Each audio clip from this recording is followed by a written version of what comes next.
بسم الله الرحمن الرحيم الحمد لله الذي هدانا لهذا وما كنا لنهتدي لولا هدانا الله لقد جاءت رسل ربنا بالحق والصلاة والسلام على النبي الأمي البقي البدني والصاحب الحامي وقوق بدره البقاء السخينة المدفون بأرض المدينة أبي القاسم محمد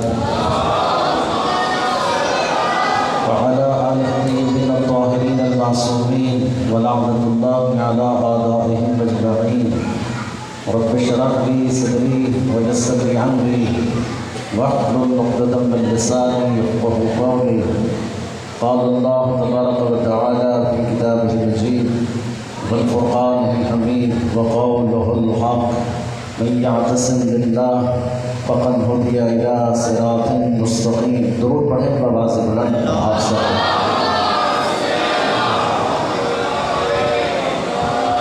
ارشاد معصوم ہے ہم پر بلند آواز سے اس لیے درود پڑھاؤ تاکہ تمہارے دلوں سے نجاست جاتی رہے، طہارت آتی رہے.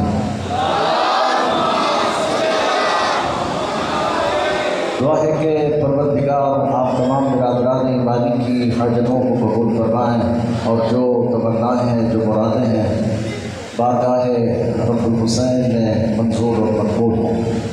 بانیان مجالس کا انتظام اہتمام خرچ اخراجات پروردگار اپنی بارگاہ میں منظور اور مقبول فرمائیں. 1444 ہجری کے عشرہ محرم کی آج 5ویں مجلس آپ سماعت فرما رہے ہیں. کل کی گفتگو میں آپ کو یہ بتایا کہ جو یہ چاہتا ہے کہ اللہ میرا ہو جائے اور میں اللہ کا ہو جاؤں تو میں اس کو صراط مستقیم کی جانب ہدایت کرتا ہوں. اور جس میں نے یہ بھی عرض کیا کہ اللہ کہنا یہ چاہتا ہے کہ جس کو میں اپنا بنا لیتا ہوں اس کو علی والا بنا دیتا ہوں.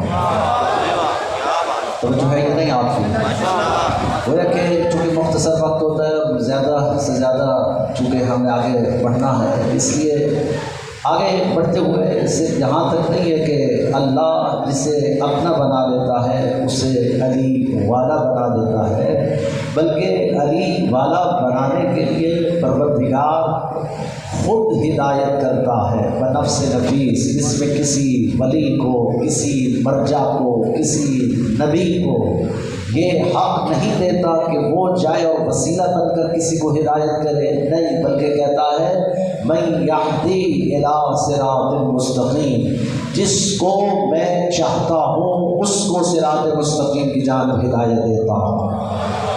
ہر کسی کو نہیں، ہر ایک شخص اس قابل نہیں ہے کہ وہ صراط مستقیم کو پا سکے. پروردگار صراط مستقیم تیرا سیدھا راستہ ہے، دائمی راستہ ہے، ابدی راستہ ہے.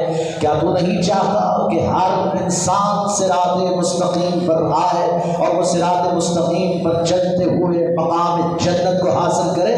لیکن پروردگار کہتا ہے یہی تو میں چاہتا ہوں کہ جنت میں ہر شخص جانے کے قابل نہیں ہے، کیونکہ جس نے بھی جانا ہے وہ صراط مستقیم کے راستے سے گزر کر جانا ہے. لہٰذا میں اللہ ہر کسی کو صراط مستقیم کی جانب ہدایت نہیں دے سکتا، اس لیے کہ صراط مستقیم کی جانب ہدایت دینے کے لیے بندے کا شرف دیکھنا پڑتا ہے، بندے کا وقار دیکھنا پڑتا ہے، بندے کی عزت دیکھنا پڑتی ہے، بندے کی دینت دیکھنا پڑتا ہے، یہ دیکھنا پڑتا ہے اس کی ماں کیسی ہے، اس کا باپ کیسا ہے. ضروری نہیں ہے کہ ہم اس کی دینت کے مطابق اس کو صراط مستقیم کی جانب ہدایت دیتے ہیں. لہٰذا جب صراط مستقیم کی جانب ہدایت مل جائے تو ہم اس کو چونکہ علی والا بنا دیتے ہیں. علی والا بننے کے لیے پھر ضروری ہے کہ اس کی شرف اور اس کی عزت اور اس کی تقریب کو دیکھنا پڑتا ہے. لہذا کون جانتا ہے مقام علی ابن ابی طالب؟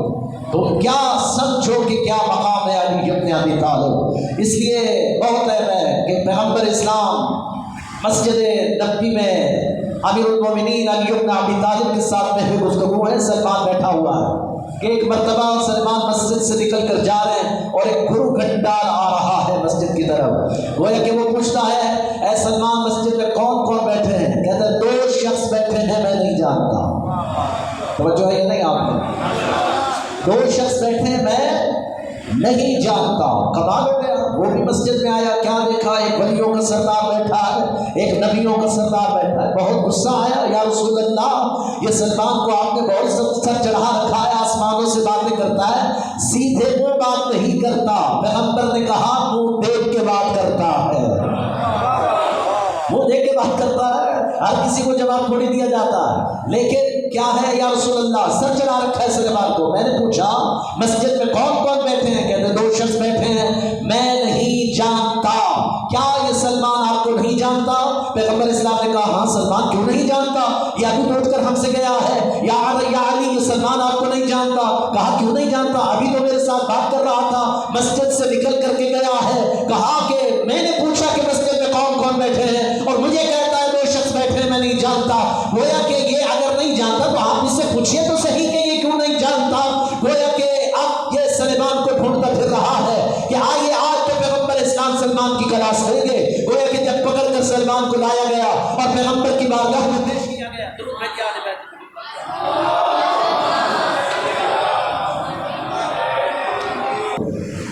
کہا یا رسول اللہ سلمان آ گیا. ہاں سلمان، تو ہمیں نہیں جانتا کہ ہم کون ہیں؟ کہتا ہے رسول کو بھی کوئی نہیں جانتا، یا اللہ جانتا ہے یا علی جانتا ہے. علی کو بھی کوئی نہیں جانتا، یا اللہ جانتا ہے یا میں رسول جانتا ہوں. میں کون ہوتا ہوں آپ کو جاننے والا؟ آپ کو اللہ جانے، رسول جانے، رسول کو علی جانے، علی کو رسول جانے. ایسا پھر کیا مطلب ہے اس کا مطلب یہ ہوا کہ علی کو سمجھنے کے لیے کم از کم میرے پاس عہدہ نبوت یا عہدہ توحید ہونا چاہیے. ہے کسی کے پاس عہدہ نبوت؟ ہے کسی کے پاس عہدہ توحید کہ وہ مقام اور منصب امیر المومنین کو کوئی جان سکے؟ اس لیے یہ کیسے ہو سکتا ہے جس کی منزل کمال معرفت کو انسان نہ چھو سکے، تم ان کو گرو گھنٹالوں کے مقابلے پر لا کر کے کھڑا کر دو اور پھر کہو کہ یہ سب برابر ہے، سب برابر ہے. یہ سب برابر نہیں ہو سکتے، اس لیے کہ اللہ نے رسولوں کو برابر قرار نہیں دیا تو اللہ ولیوں کو کیسے برابر قرار دے دیتا؟ یہ ہرگز برابر نہیں ہو سکتے. کبھی بھی برابری کی بات نہیں کرنا. اللہ نے دن برابر نہیں بنائے، اللہ نے دنوں میں بھی فرق رکھا. تلک الرسل فضلنا بعضهم علی بعض. اللہ نے رسولوں کی فضیلت میں فرق رکھا. اللہ نے بعض رسول افضل بنائے، بعض مفضول بنائے. مقام اور مرتبے ہر ایک کے الگ الگ رکھے. اللہ نے دنوں میں بھی برابری نہیں رکھی، اس لیے کہ جو مقام جمعرات کا ہے وہ جمعے کا نہیں ہو سکتا. یہ الگ بات ہے کہ کوئی بدھ والے دن جمعہ پڑھا دے، بدھ والے دن جمعہ پڑھا دے. یہ بدھ والے دن جمعہ پڑھانے والے نے بھی علی کے بکس میں جمعہ پڑھایا تھا، اس لیے کہ یوم الجمعہ کو نسبت امیر المومنین سے رسول خدا نے دی اور کہا تھا یا علی تو دلوں میں اس طرح سردار ہے جس طرح جمعہ سرداریت رکھتا ہے. گویا کہ سننے کے بعد بکس سے علی میں بدھ والے دن جمعہ پڑھانے لگ گئے. یہ بدھ والے دن کہیں آپ تو بدھ والے دن جمعہ نہیں پڑھتے تھے، آپ کی خاموشی بتا رہی ہے. درود بھیجیے آل بیت محمد پر.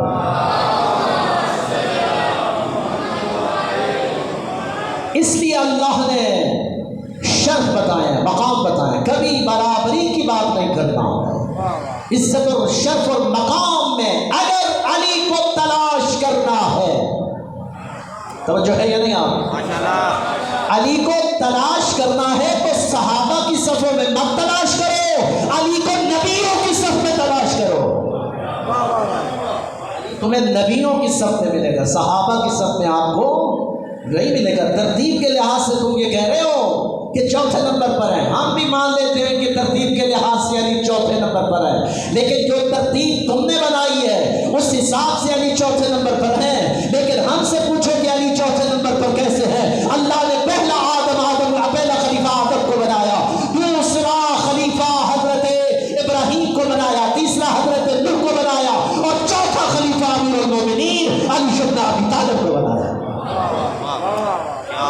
کہ مقام مولا علی کے پاس ہے، کسی اور کے پاس نہیں ہے۔ اگر رتبوں کا خیال بھی رکھنا ہے تو چوتھا مرتبہ خلفاء میں امیر المومنین علی ابن ابی طالب کا ہے، اس لیے کہ علی خود کہتے ہیں نصرت الانبیاء سرا وجہرا باذن ربی، میں وہ علی ہوں جو نبیوں کی مدد کرتا رہا، چھپ کر بھی اور ظاہر ہو کر بھی نبیوں کی مدد کرتے رہا۔ ہے کوئی عالم اسلام میں ایسا؟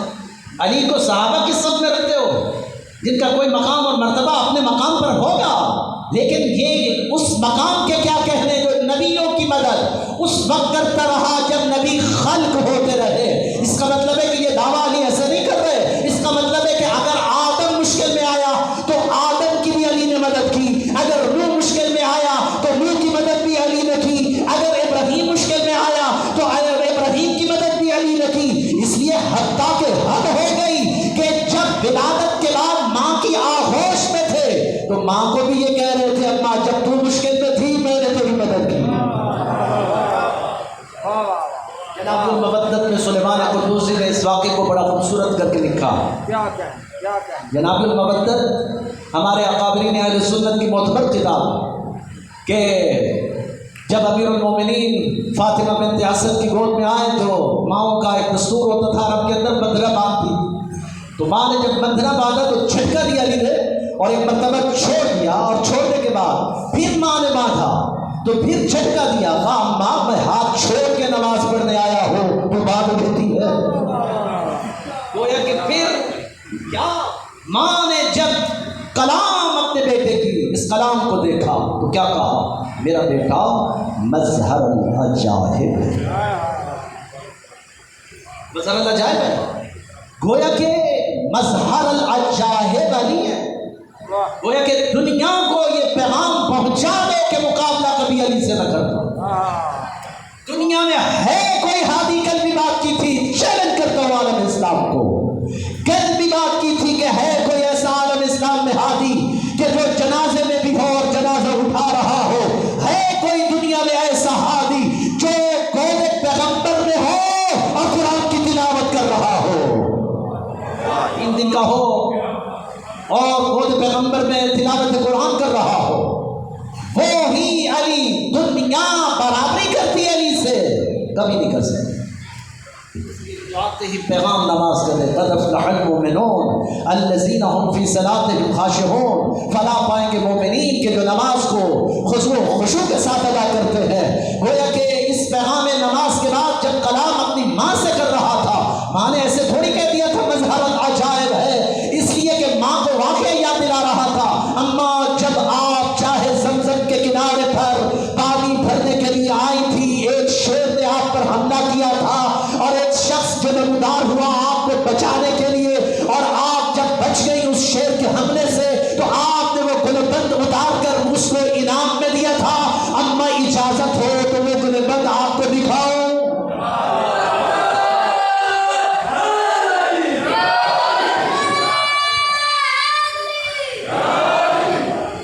کمال نہیں ہے وہ گلبند جو جناب امیر المومنین علی ابن ابی طالب عام کی مدد کرتے ہیں۔ عزت و طہارت کے سمندر میں کوئی ایسا ہادی ہے تو دنیا میں مجھے دکھاؤ جو 3 دن کا ہو اسلحہ کے ٹکڑے ٹکڑے کر رہا ہو، استر کو چیر پھاڑ دے، ہے کوئی ایسا؟ نہیں۔ تم دنیا میں جتنے بھی ہادی اور رہنما دین کے بنا رہے ہو، کمازت کا کمال تو لے کر کے آؤ، ان کے اندر کوئی اعجاز تو دکھاؤ، ان کے اندر کوئی ارتقاء منزل تو دکھاؤ کہ جہاں پہچانا جائے کہ یہ اللہ کے بھیجے ہوئے ہیں، اللہ نے اس کو امت کا ہادی اور رہنما بنا کر کے بھیجا ہو، ورنہ 3 دن کا علی اسلحہ کے ٹکڑے ٹکڑے کر رہا، اور وہ اسلحہ کوئی معمولی نہیں ہے، یعنی عرب کے اندر ایک بڑی شناخت حلالی اور حرامی کے حساب سے کی جاتی ہے کہ جو بھی بچہ پیدا ہوگا اس کو اسلحہ کے سامنے لا کر رکھ دیں گے، اگر حلالی ہوگا تو بچ جائے گا، حرامی ہو تو یہ اسلحہ کھا جائے گا۔ عجیب ہے عرب کا دستور ہے، لیکن امیر المومنین کی ولادت کے بعد سارے بھرگٹالوں نے پیغمبر مصطفیٰ کو گھیر لیا اور کہا یا رسول اللہ دستور عرب بدلا نہیں جائے گا، اگر علی ولادت ہوئی ہے تو اس کو بھی اصطحا کے سامنے لایا جائے گا. کہا اچھا یہ بھی شوق پورا کر لو. جس پتھر پر اصطحا کو بٹھایا ہوا تھا علی کے جھولے کو اس اصطحا کے قریب لے کر کے جا رہے تھے. پہلی دفعہ ایسا تھا کہ اصطحا دب رہا تھا اور ایسے لگ رہا تھا کہ جیسے اصطحا کسی خوف میں مبتلا ہو گیا ہو. اور جیسے ہی جھولے کو اصطحا کے قریب لایا گیا کہ ید اللہ ہاتھ کے اندر ایسی جنبش آئی کہ علی 3 دن کا علی چھوٹا سا بچہ علی اپنا چھوٹا سا ہاتھ جدلائی ہاتھ اصطحا کے اوپر والے جبڑے میں رکھتا ہے اور اپنا چھوٹا دوسرا ہاتھ اصطحا کے نیچے والے جبڑے میں رکھتا ہے اور اصطحا کو اس طرح چیر دیتا ہے جس طرح دکاندار کپڑا بیچتے ہوئے چیر دیتا. پھر ٹکڑے ٹکڑے کیا. ہاتھ پڑتا گیا تو اصطحا ٹکڑے ٹکڑے ہوتے گیا. کیوں؟ اس لیے کہ ماں نے کہا میرا بیٹا تو حیدر ہے. حیدر ہے. کیا کہا؟ حیدر. حیدر کہتے ہوئے شرم آ رہی ہے. ذرا بلند آواز سے کہو نا حیدر. حیدر.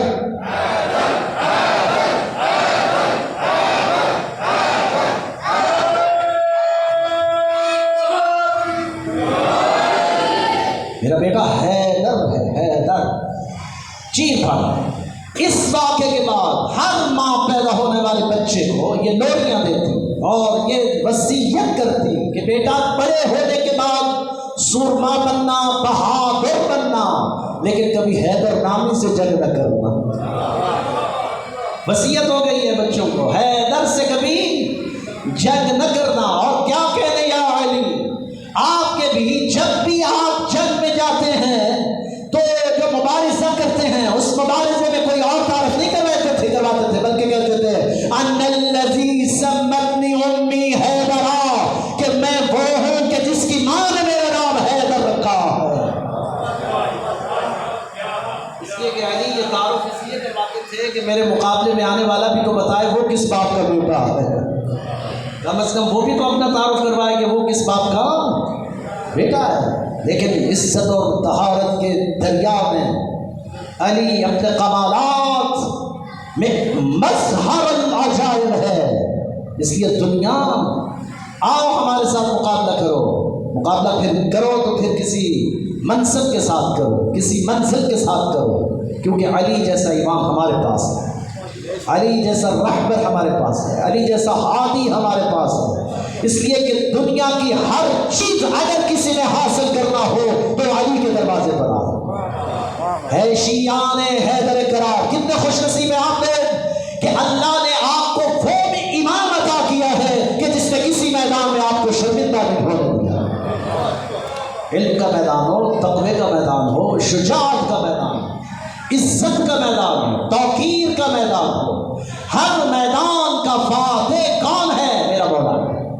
اس لیے میں یہدی الی صراط مستقیم، یہ وہ منصب ہے کہ جہاں خدا یہ چاہتا ہے کہ میں جس کو چاہوں اس کو صراط مستقیم کی جانب ہدایت دیتا ہوں. ہر کسی کو نہیں، ہر ایک شخص اس قابل نہیں ہے کہ وہ صراط مستقیم کی جانب ہدایت پا سکے.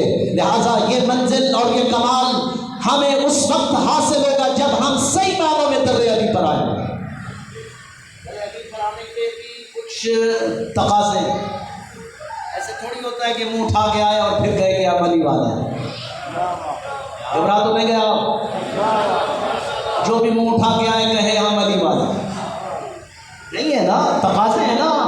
علی کے دروازے پر رہنے کے بھی کچھ تقاضے ہیں، علی کے دروازے پر جھکنے کے بھی کچھ تقاضے ہیں. علی کے دروازے پر جب کوئی حقیقی معنوں میں معرفت کے ساتھ بیٹھے گا تو پھر وہ مصب مزاج بنتا ہوا نظر آئے گا، پھر وہ قمبر مزاج بنتا ہوا نظر آئے گا، پھر وہ ابوذر مزاج بنتا ہوا نظر آئے گا، پھر وہ ایسا نوکر بنے گا جس طرح وہ چاہتے ہیں. ورنہ نعرے لگا دینے سے کون یہ ثابت کر سکتا ہے کہ ہم علی والے؟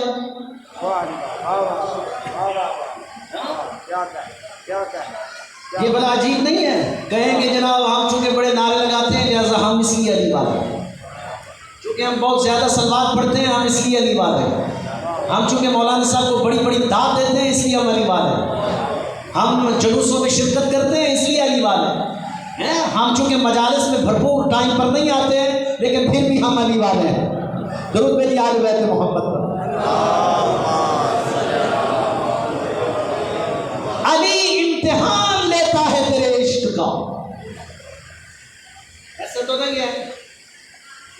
علی والے بٹھا دیے جائیں، ایک طرف لنگر رکھ دیا جائے، پھر پتہ چلے علی والے کہاں کھڑے ہیں۔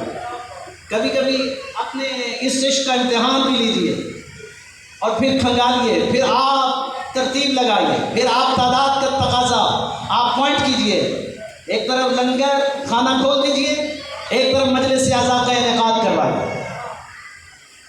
اور پھر بیٹھے اچھا مجلس میں بٹھائے بھی امام والے مولوی کو، پتہ چل جائے گا۔ یعنی امتحان ہے نا، عشق ہے، یہ منزل ہے کہ آپ کہاں جاتے ہیں، لنگر کی طرف یا مجلس کی طرف، کہ جو محبت علی مجھے مجلس اعضاء میں نہ بٹھا سکے، اس محبت کا دم میں بھرتا ہوں۔ اگر یہ محبت علی، عشق علی اگر مجھے مجلس میں نہیں بٹھا سکتی تو یہ مجھے جنت میں بھی نہیں لے جا سکتی۔ پتہ چل جائے گا، ورنہ لنگر کے میدان تو 1400 سال سے کھلے ہیں، کیونکہ پیغمبر اسلام نے بھی سب سے پہلے لنگر کا میدان کھولا تھا۔ لنگر کا میدان سجایا گیا اور لنگر کے میدان میں سب کو بلایا گیا۔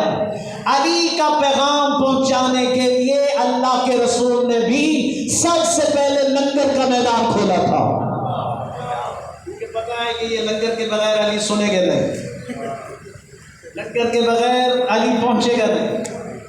اب اس میں اور اس میں ہم میں کوئی فرق ہونا چاہیے یا نہیں ہونا چاہیے، ایک سوال ہے، کیا آپ لنگر کے لیے مولا علی کو مانتے ہو یا علی کو علی سمجھ کر مانتے ہو؟ سوال ہے آپ سے،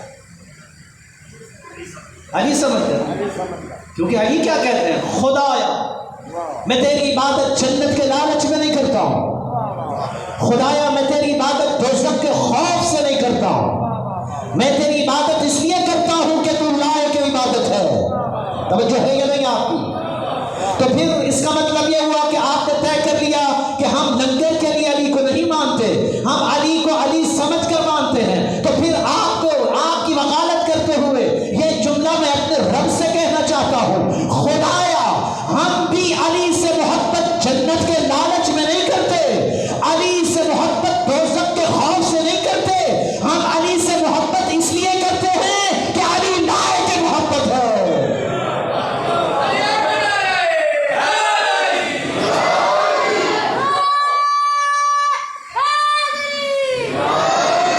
پریشان تو نہیں ہوگے میری گفتگو سے؟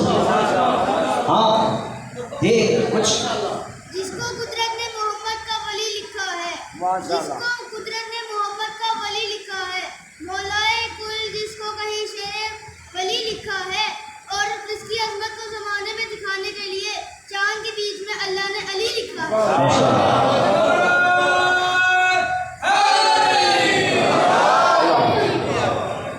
گھبرا تو نہیں گیا نا؟ انشاءاللہ گفتگو آگے بڑھے گی۔ ولایت یہ بڑا آسان ہوتا ہے کہنا ہم نے ولایت کو قبول کر لیا، ولایت یہ نعرہ آسان ہے قبول کرنا، لیکن یہ ولایت جب دہتے ہوئے جلتے ہوئے انگاروں پر لٹائے گی تو پھر پتہ چلے گا۔ ابھی تک کسی نے دیکھتے ہوئے انگاروں پر لیٹا بتائیے؟ آپ میں سے کوئی ہے جو بتائے کہ ہم نے دیکھتے ہوئے انگارے علی کی محبت میں سہے؟ آپ میں سے کوئی ہے جو 1300 سیڑھیاں زیر زمین اتر کر علی کے عشق میں توق، گلے میں ہاتھوں میں ہتھکڑیاں، پاؤں میں بیڑیاں سہ کر 20 سال تک زندان میں گزارے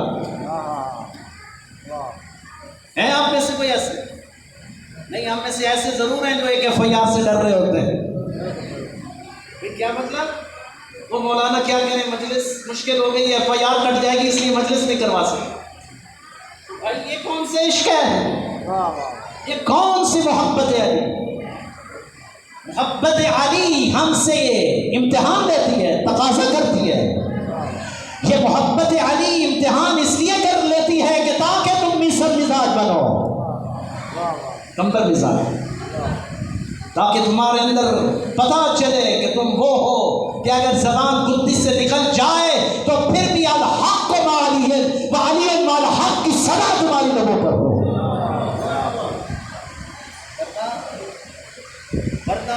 اگر یہ سب کچھ نہ ہوا تو پھر ہم کربلا جانے کے قابل، کیونکہ ہماری منزل کربلا ہے، ہم نے کربلا جانا ہے اور کربلا میں بیٹھنا ہے۔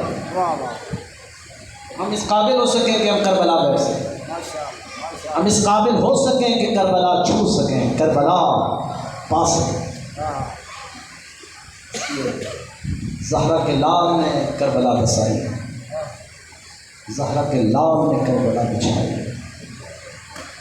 زہرا کے لال نے ایسے ایسے آپ پارے جمع تاکہ دنیا کو یہ پیغام دے سکیں کہ آؤ دنیا والے، جس نے اسلام کا حقیقی اور آفاقی پیغام سمجھنا ہو تو وہ کربلا چلے۔ بس چند جملے، وقت نہیں ہوتا، آج فرصت دیجیے علی کی اس بیٹی زینب کو جو شریقۃ الحسین،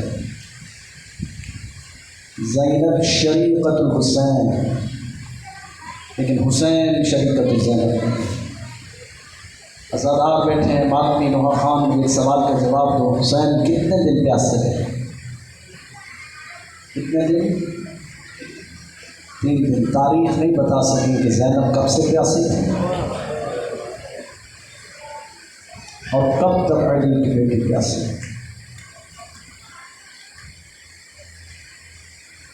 زینب مدینے سے نکلنے لگی تو جناب عبداللہ نے کہا تھا زینب میرے ساتھ وعدہ کرو، جب روز عاشور علی اکبر کو قربان کرنے لگو نا تو سب سے پہلے میرے اور محمد کو قربان کرو۔ مدینے سے اپنے دونوں شہزادوں کی عمر کتنی ہے؟ ایک 7 سال کا ہے، ایک 9 سال کا ہے۔ ان شہزادوں کو لے کر کے کربلا آئی، اور کربلا 2 محرم کو جب پہنچی، ایک عالم دین سے میں نے سنا ہر آنے والا دن اتنی بڑی مصیبت لے کر آتا، زینب کو پچھلی مصیبت بھول کر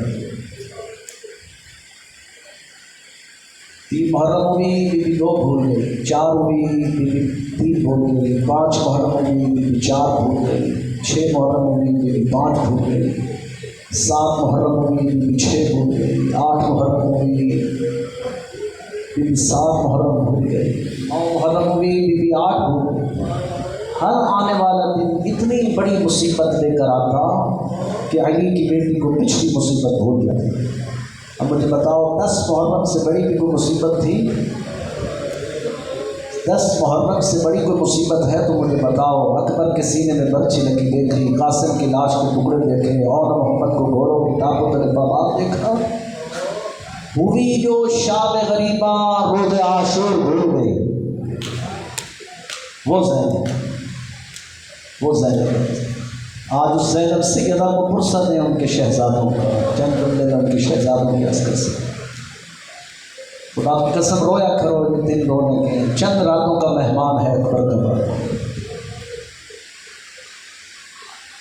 چند راتوں کا مہمان۔ کوشش کیا کرو کہ تمہاری آنکھوں سے آنسو آیا کریں۔ امام زین العابدین سے کسی نے کہا، ایک شخص نے کہا مولا مجھے رونا نہیں آتا، میں کیا کروں؟ مولا نے کہا تھا رویا کرو، تمہارے گناہوں کا بوجھ کم ہوگا۔ کہتا ہے مولا میں بڑی کوشش کرتا ہوں، مجھے رونا نہیں آتا۔ میرے مولا نے کہا تھا بدبخت انسان، کیا تجھے میرے مظلوم بابا کے غم میں بھی رونا نہیں آتا؟ کہتا ہے ایسا نہیں ہے مولا، جب میں آپ کے مظلوم بابا کے غم کو یاد کرتا ہوں مجھے بڑا رونا آتا۔ کہا اس لیے کہ جب رویا کرو اور آنکھوں سے آنسو نکل آئے تو اپنے گناہوں کو یاد کیا کرو، خدا تمہارے گناہوں کو بخش دے۔ یہ آنسو معمولی نہیں ہے جو سید الشہداء کے غم میں نکلتے ہیں زیادہ۔ بس چند جملے تاکہ سیدہ زینب کو ہم فرصت پیش کر سکیں ان کے شہزادوں کا۔ آزاداروں بڑے مان لے کر آئی تھی زینب، اور جب پہنچی ہے نا کربلا، 7 محرم سے جناب فضہ کو کہتی ہے فضہ میرے بچوں کا خیال رکھو، میں نے اسے حسین پر صدقہ کر دیا ہے۔ روز خیمے میں بلا کے اپنے ہاتھوں سے کنگھی دیتی، تیاری کرتی، اپنے بچوں کو سمجھاتی میرے بچوں دیکھو روز عاشور کہیں ایسا نہ ہو کہ علی اکبر سے پہلے کہیں علی اکبر قربان ہو جائے اور تم زندہ رہے، تمہیں جانا ہے۔ اور محمد میری لاج رکھنا، میرے خون کی لاج رکھنا، عبداللہ کے خون کی لاج رکھنا۔ فنون حرب تک بی بی زینب نے سکھائے ہیں شہزادوں کو۔ اور دیکھو جعفر طیار کے پوتے ہو، جعفر طیار کی جنگ دکھا دینا تاکہ ان کو پتہ چلے کہ بنو ہاشم کے یہ شہزادے کم سے ضرور ہیں لیکن عباس سے کم نہیں ہے۔ بس سزاداران مظلوم کربلا اور بار بار ایک ہی تاکید کرتی ہے۔ بڑا عجیب جملہ ہے جو سیدہ زینب نے سفارش کی ہے اپنے بچوں کو، کہا دیکھو میرے بچوں، اس لشکر میں سب سے بڑا دشمن عمر ابن سعد ہے جس نے ہمیں بڑا ستایا ہوا ہے۔ اے میرے بچوں، اگر ہو سکے تو عمر سعد کو نہیں چھوڑنا۔ وعدہ کر لیا بچوں نے، کہا اماں وعدہ ہو گیا، ہم اپنی طرف سے کوشش کریں گے، ہم عمر سعد کا سر ضرور کاٹیں گے۔ بس یہ وعدہ ہو گیا۔ بی بی نے تیار کیے، صبح عاشور جب قربانی کا دفتر کھلا نا، سب سے پہلے ان بچوں کے پاس آئی، ان کو گنگیاں کی، تیاری کی۔ آئی کہاں؟ جب بنیوں کا سردار بیٹھا تھا، کہا حسین بھیا، جی بہن زینب، بس اور تو کچھ نہیں چاہتی ہوں، اپنے بچوں کی شہادت کی بھیک مانگتی ہوں، اگر ہو سکے تو میرے بچوں کو اذن شہادت دیجیے۔ حسین کھڑے ہوئے پھر بیٹھے، پھر کھڑے ہوئے پھر بیٹھے۔ زینب کیسی بات کرتی ہو، تیرے شہزادے چھوٹے چھوٹے بچے بھلا موت کے میدانوں میں بھی بھیجے جاتے ہیں؟ نہیں زینب، جاؤ اپنے خیمے میں بیٹھو۔ لیکن ایک مرتبہ جب دیکھا نا کہ بھائی اذن شہادت نہیں دے رہا، تڑپ کر کہتی ہے بھیا ہم خالی ہاتھ نہیں جاؤں گی، تجھے ماں زہرا کے حق کی قسم میرے بچوں کو اس نے شہادت دے۔ عزادار اب حسین سے رہا نہیں گیا، کہا اچھا زینب اگر ایسا ہے تو جاؤ اپنے بچوں کو تیار کرو۔ اب آئیے زینب اپنے بچوں کو تیار کر رہی ہیں، تیار کرتے کرتے ساتھ یہ کہہ رہی ہیں بچوں میں نے تجھے جو سکھایا ہے اس کی لاج رکھنا، عبداللہ کی لاج رکھنا، جعفر طیار کی لاج رکھنا۔ بس عزاداروں بچے کہتے ہیں اماں انشاءاللہ آپ ہمیں دعا دے گی اور ہم انشاءاللہ ایسی جنگ کریں گے کہ دشمن کو پتہ چلے گا کہ عباس لڑ رہا ہے۔ عزاداروں جب دونوں شہزادوں کو حسین نے آ کر گھوڑے پر سوار کیا، عزاداروں آہو بکا تھا، خیمے میں خوراک تھا، کوئی بی بی کہتی ہے واہ محمدہ، کوئی بی بی کہتی ہے واہ علیہ، کوئی بی بی کہتی ہے واہ حسنہ، کوئی بی بی کہتی ہے واہ حسینہ۔ ایسے لگ رہا تھا جیسے شہزادے نہیں نکل رہے، شہزادوں کے جنازے نکل رہے ہو۔ عزاداروں بڑی مشکل سے مقتل حسینی کی طرف جب شہزادوں کا گھوڑا دوڑا اور لشکر اشقیاء کی طرف لپکا، عزاداروں ایسی جنگ کی ان شہزادوں نے کہ جعفر طیار کی جنگ نظر آنے لگی۔ ایک مرتبہ عمر ابن سعد کہتا ہے اپنے یزیدی فوجیوں سے، ارے کیا ہو گیا، سب کٹ کٹ کے گر رہے ہیں، یہ دو بچے کسی سے نہیں سنبھلے جا رہے۔ کہا کہ بہت بڑا ظالم ہے، یہ کوئی عام بچے نہیں ہے، جعفر طیار کے پوتے ہیں۔ بس عزاداروں جب اس نے سنا نا کہ یہ جعفر طیار کے پوتے ہیں، اب اس کو سمجھ آ گئی، اس نے کہا اب میں خود جاتا ہوں۔ یہ خود آیا، دونوں بچے عمر ابن سعد کے پیچھے دوڑے، یہ جا کر اپنے خیمے میں چھپ گیا، وہاں سے نکلتے ہی یہ فرار ہو گیا۔ لیکن ایک بار بھی حملہ ہوا، 5000 کا لشکر جناب عون محمد پر ٹوٹا، کسی نے برج مارا، کسی نے پتھر مارا، کسی نے تیر مارا۔ جب غریب کربلا نے دیکھا کہ میرے بچے دشمنوں میں گھر گئے ہیں، حسین نے تلوار کو میدان سے نکالا، چلے اپنے گھوڑے کو ایل لگائی۔ جب انہوں نے دیکھا کہ حسین خود آ رہے ہیں، پورا لشکر دوڑ کر بھاگا۔ کیا دیکھا؟ دونوں شہزادے زمین پر ہے۔ اب حسین سے نظر نہیں دیکھا نہیں جا رہا تھا، کبھی دائیں گرتے کبھی بائیں گرتے، دونوں شہزادوں کو اپنی آغوش میں اٹھایا، سیدہ زینب کے خیمے کے باہر آئے۔ سیدہ زینب مصلی بچھا کر بیٹھی ہوئی ہے کہ کہہ رہی ہے خدایا مجھے اس وقت تک سکون نہ دے جب تک کہ عون محمد کی شہادت کی خبر نہ آ جائے۔ بس سزادار ایک مرتبہ خیمے کے باہر سید الشہداء نے آواز دی، زینب تیرے بچوں کو لایا ہوں، ابھی جان باقی ہے، ایک مرتبہ آ اپنے بچوں کو دیکھ لے۔ کہا حسین میں نے آپ پر صدقہ کر دیا ہے، اسے میدان میں پھینک دیجئے۔ جب کہا نا کہ زینب آپ باہر نہیں آ رہی تو کہا زینب تجھے میری ماں زہرا کے حق کی قسم۔ ایک مرتبہ باہر آئیے، اب جو سیدہ زینب باہر آئی، عزاداروں دونوں شہزادوں کی سانس چل رہی تھی، درمیان میں آ کے علی کی بیٹی بیٹھ گئی کہ ایک مرتبہ ایک ہاتھ جناب محمد کے سینے پہ رکھا، ایک ہاتھ جناب عون کے سینے پہ رکھا، سسکیاں پھٹتے ہوئے شہزادوں نے کہا اماں اب تو راضی ہے نا، اب تو ہمیں دودھ بخشے گی اماں، ہم نے عمر سعد کا